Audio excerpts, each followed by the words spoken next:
Broadcasting live from Prescott Valley, Arizona. This is the Progressive Technology Hour, and I'm your host, Bill Alec.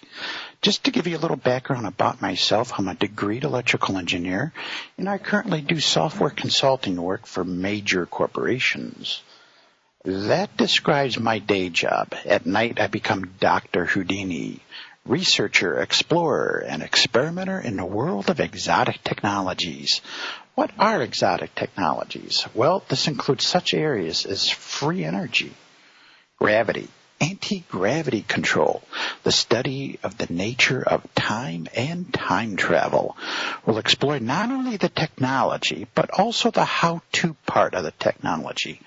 So let's have some fun today and explore the world of exotic technologies. Folks, my special guest this week is founder, director, and researcher Nassim Haramein. Nassim was born in Geneva, Switzerland in 1962. He has spent most of his life researching the fundamental geometry of hyperspace, studying a variety of fields from theoretical physics, cosmology, quantum mechanics, biology, and chemistry to anthropology and ancient civilizations. He developed a new unification theory known as the Haramein-Rauscher metric, a new solution to Einstein's field equations that incorporates torque and Coriolis effects. And his most recent paper, The Schwarzschild Proton, lays down the foundation of what could be a fundamental change in our current understanding of physics and consciousness. This groundbreaking theory has been delivered to the scientific community through peer-reviewed papers and presentations at the international physics conferences.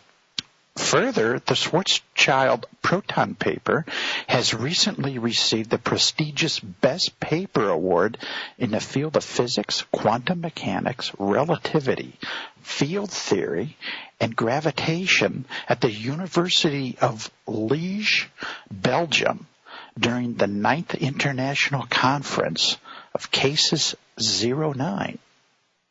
In the past 20 years, Mr. Haramein has directed research teams of physicists, electrical engineers, mathematicians, and other scientists. He has founded a nonprofit organization called the Resonance Project Foundation, where as the director of research, he continues exploring unification principles and their implications in our world today. The foundation is actively developing a research park on the island Hawaii where science, sustainability, and green technology come together. Nassim, welcome to the show. Oh, thank you. Thanks for having me. It's great to be on. Nassim, you recently gave a presentation at the Tesla Tech Conference just a couple of months ago in Albuquerque, New Mexico, and I attended that presentation, and I was absolutely astounded by your work. I mean, Thank you. It correlates very closely to some of the work that I've been. That group. Well, you know, in your presentation, you were solving quantum-level physics using classical mechanics. Yeah, exactly. Classical and semi-classical mechanics have basically treating the nuclei of atoms, the proton level, as mini black holes.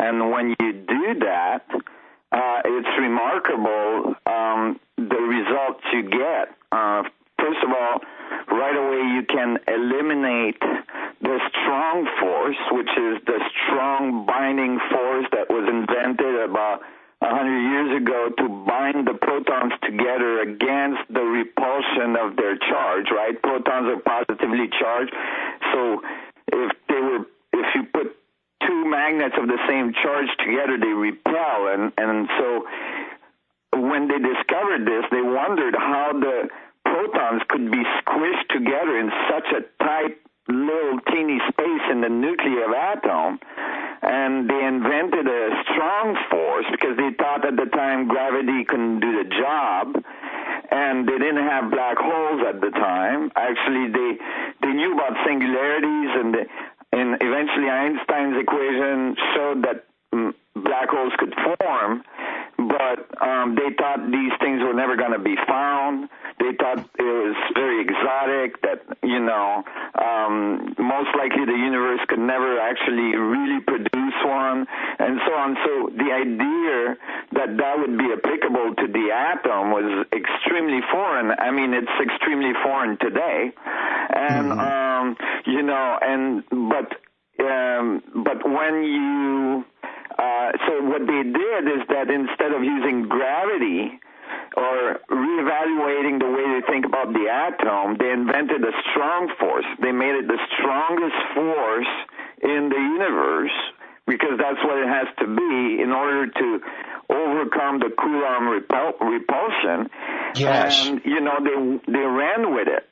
And, it's one of the bases of quantum theory and so on. And, by treating the atom or the nuclei of atom as mini black holes, all of a sudden when you make the calculation for two little mini black hole protons relating to each other in the nuclei, the gravitational force is exactly what you need for the nuclei to stay together without the need of a ad hoc strong force that was just added in with no source or mechanics for it.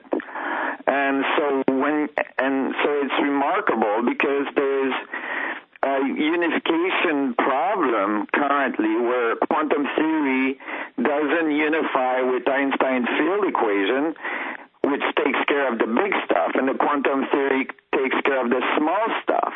But obviously the big stuff is made out of small stuff. And where they disagree is that it's not been found a way to put gravity at the atomic level. But in this rendering, in this way of looking at the atom as a mini black hole, now I'm using Einstein's field equation to describe the atom. And when I do that, for instance, I calculate the rate of rotation of two mini black hole protons rotating, and I get the interaction time that's measured in laboratory. I get the typical decay frequency of the nuclei. I get the magnetic moment. Everything comes out right, but I'm using classical and semi-classical physics, which is that's what's so amazing about your work. That you were using this classical mechanics to solve these quantum equations. Now, when I first became interested in this free energy and this exotic physics, I attended a conference back in 1998, and Tom Bearden was there, and he was given a lecture. And I ran across this interesting paper that was being sold on I think it was one of his tables, and it was called The Field Effects of Pi Phase of Physics, and it was written by a researcher. His name is Leigh Richmond Donahue, and his model, of electrons and protons, that electrons were essentially mini black holes, in space, and that was his model. And around this mini black hole was, of course, a field phenomena occurring, some electromagnetics. And then he was saying that neutrons and protons were composed